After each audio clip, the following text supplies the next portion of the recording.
జై శ్రీరామ్. అందరికీ నమస్కారం. వెల్కమ్ టు న్యూస్ అఖండ. నేను మీ కస్తూరి శ్రీధర్. ఈ రైల్ జిహాద్ అంటే మీకు అందరికీ తెలుసు కదా. ఈ రైల్ జిహాద్కు సంబంధించి గతంలో మనం చాలా వరకు వీడియోలు చేసినాం. ఈ రైల్ జిహాద్కు సంబంధించి ఒక కీలకమైన ఒక ఇంపార్టెంట్ అప్డేట్తో ఒక జబర్దస్త్ న్యూస్ తోటి వచ్చిన న్యూస్ మాత్రం దీన్ని నవ్వ తగ్గేది అన్నట్టు సూపర్గా ఉంటుంది. యోగి ఆదిత్యనాథ్ ఎట్టున్నదా, ఆయన పేరింటేనే ఒరే స్వామి ఇదేంద్రా యోగి ఆదిత్యనాథ్ గురించి చెప్తాడు, ఇంకా న్యూస్ ఎట్టుంటుందో అనిపించదు. ఆ మారు ఉంటుంది మ్యాటరు. ఉత్తరప్రదేశ్ ముఖ్యమంత్రి యోగి ఆదిత్యనాథ్ మాత్రం బుల్లెట్ కంటే వేగంగా దూసుకొని పోతున్నాడు. మనసుంటే మార్గం ఉండకపోదు అనే సామెతను మన పెద్దవాళ్ళు చెప్తూ ఉంటారు కదా. ఇప్పుడు అదే యోగి ఆదిత్యనాథ్ గారి విషయంలో రుజువు అవుతుంది. ఇంకా అసలు విషయానికి వద్దాం. రైల్ జిహాద్. ఈ రైల్ జిహాద్ గురించి చాలామందికి ఇప్పటికే తెలిసి ఉంటుంది. అయితే కొత్తగా ఎవరన్నా వచ్చి ఉంటారు కదా మన వాళ్ళు సబ్స్క్రైబర్లు, కొంతమంది తెలియని వాళ్ళు కూడా ఉంటారు. వాళ్లకు దీని గురించి ఒక 4 ముక్కలు తెలియజేసే ప్రయత్నం చేస్తా. రైళ్లకు ఈ పట్టాలు తప్పించడం, లేకపోతే రైలు దానంతటా అది తగలబడిపోయేలా చేయడమే ఈ రైల్ జిహాదు. ఈ రైల్ జిహాద్కు పాల్పడుతుంది ఒక వర్గానికి చెందిన జిహాదీలే. తెలుసు కదా ఆ వర్గం మీద మీకు. ఇందుకోసం ఏంటంటే రైలు పట్టాల మీద పెద్ద పెద్ద దిమ్మెలను పెట్టడం, లేకపోతే ఈ రైలు పట్టాలకు అడ్డంగా ఏమన్నా ఈ పెద్ద పెద్ద ఇనప రాడ్లు, పైపులు, ఈ గ్యాస్ సిలిండర్లు, ఈ చెట్లు మొద్దులు ఇట్లాంటివన్నీ పెట్టడం, లేదా రైలు పట్టాల మీద ఏది వీలైతే అది తీసుకొచ్చి దాని మీద పెడతా ఉంటారు. వీళ్ళ ఉద్దేశం ఏంది, రైలు వచ్చినప్పుడు ఇప్పుడు 100 కిలోమీటర్ల స్పీడ్లో వస్తుంది రైలు.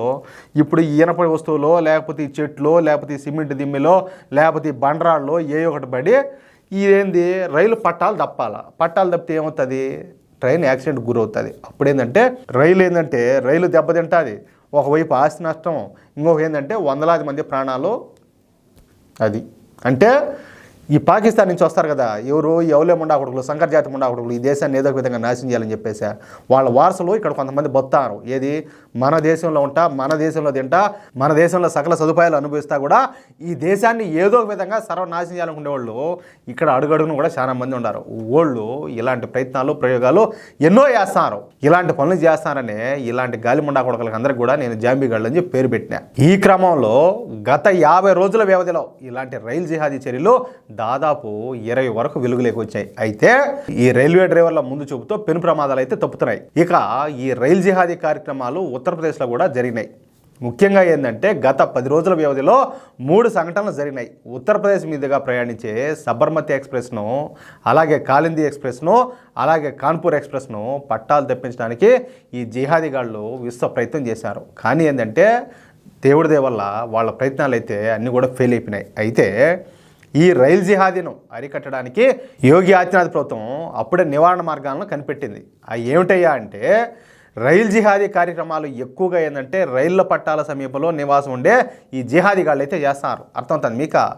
వీళ్ళంతా కూడా ఒకే సామాజిక వర్గానికి చెందిన వాళ్ళు. దీంతో ఇక ఈ రైలు పట్టాల వెంట నివాసం ఉండే ఈ జిహాదీ గ్యాంగులను మొత్తాన్ని కూడా ఇప్పటికిప్పుడు ఖాళీ చేయిస్తున్నారు. అది కూడా ఎట్లాగో తెలుసా, ఉత్తరప్రదేశ్ అంతటా కూడా ఈ రైలు పట్టాల పక్కన నివాసం ఉండే ఈ జిహాదీ వర్గాన్ని ఉన్న ఫలంగా ఖాళీ చేస్తారు. ఇందుకోసం ఏంటంటే ఏకంగా 100 బుల్డోజర్లు, అలాగే 20,000 మంది పోలీసులను ఉపయోగిస్తూ ఉన్నారు.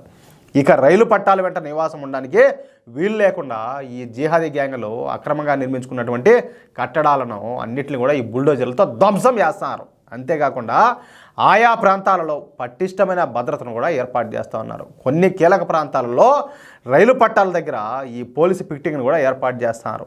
దీంతో ఇకపై భవిష్యత్తులో ఈ జిహాదీలు మరొకసారి ఈ రైల్ జిహాదీ తీవ్రవాద కార్యక్రమాలకు పాల్పడకుండా కఠినమైనటువంటి చర్యలు ఎన్నో తీసుకుంటా ఉండడం ఇక్కడ విశేషం అనమాట. చూడండి, ఎవరన్నా అయితే నిజంగా మనిషి పుట్టినోడు, ఒక అమ్మ బాబు పుట్టినోళ్ళు అయితే ఇప్పుడు ఈ దేశం మనకు తిండి పెడుతుంది, ఈ దేశం మనకు సకల సదుపాయాలు కల్పిస్తుంది కదా, ఈ దేశానికి మనం రుణపడి ఉంటాం.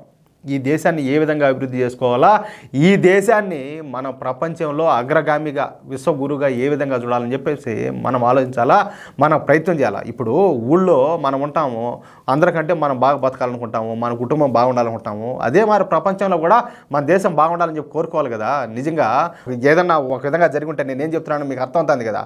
కానీ ఈ గాలికి పుట్టిన ఎదవలు ఏంటంటే వీళ్ళు ఏ విధంగా ప్రొడక్షన్ జరుగుంటుందో తెలియదు, కానీ వీళ్ళ ఆలోచనలు ఈ మారిగా ఉంటాయి. కాబట్టి చూడండి, ఇలాంటి వాళ్ళని అడ్డుకునేందుకు వీళ్ళు చేసే ఈ పనికిమాలిన చర్యలను అడ్డుకునేందుకు ఎటువంటి ప్రయత్నాలు ఎటువంటి ప్రయోగాలు చేయాల్సి వస్తుంది చూడండి. అందుకే చెప్పేది దేశం ఎందుకు ఎదగడం లేదంటే ఇలాంటి సంకరజాతి ముండాకుడుకులందరూ ఉండబట్టే దేశం ఈ మారిగా ఉన్నది. నేను చెప్పేది ఏంటంటే ఇలాంటి వాళ్ళందరినీ తీసుకుపోయి ఆ హిందూ మహాసముద్రంలో బారేసారనుకో దొరికినట్టు దరిద్రం వదిలిపోతుంది, దేశం కూడా బాగుపడుతుంది. అదే మ్యాటర్. నేనేమైనా తప్పు చెప్తుంటే కామెంట్ రూపంలో తెలియజేయండి. అలాగే ఈ వీడియో నచ్చితే దయచేసి లైక్ చేయండి. తప్పనిసరిగా ప్లీజ్ మీరు ఎంతమందికి షేర్ చేస్తారో మేము ఈ మారే కష్టపడి ఒక న్యూస్ సేకరించి మేము మీకు అందజేస్తున్నాం కదా, దానికి మాకు సాటిస్ఫాక్షన్ ఉంటుంది. ఏది బాగా వ్యూస్ వచ్చితే కానీ 10 మందికి చేరితే కానీ ఓకే, మన కష్టానికి ఒక ప్రతిఫలం దొరుకుతుంది అన్నట్టు. కాబట్టి మా కష్టాన్ని మీరు గుర్తించి సపోర్ట్ చేయాల్సిన బాధ్యత మీదే. అలాగే ఇంతవరకు మన న్యూస్ అక్కడ ఛానల్ సబ్స్క్రైబ్ చేసుకోకపోతే దయచేసి ప్రతి ఒక్కరు కూడా మన ఛానల్ సబ్స్క్రైబ్ చేసుకోండి. ప్లీజ్ సపోర్ట్ చేయండి. జై శ్రీరామ్.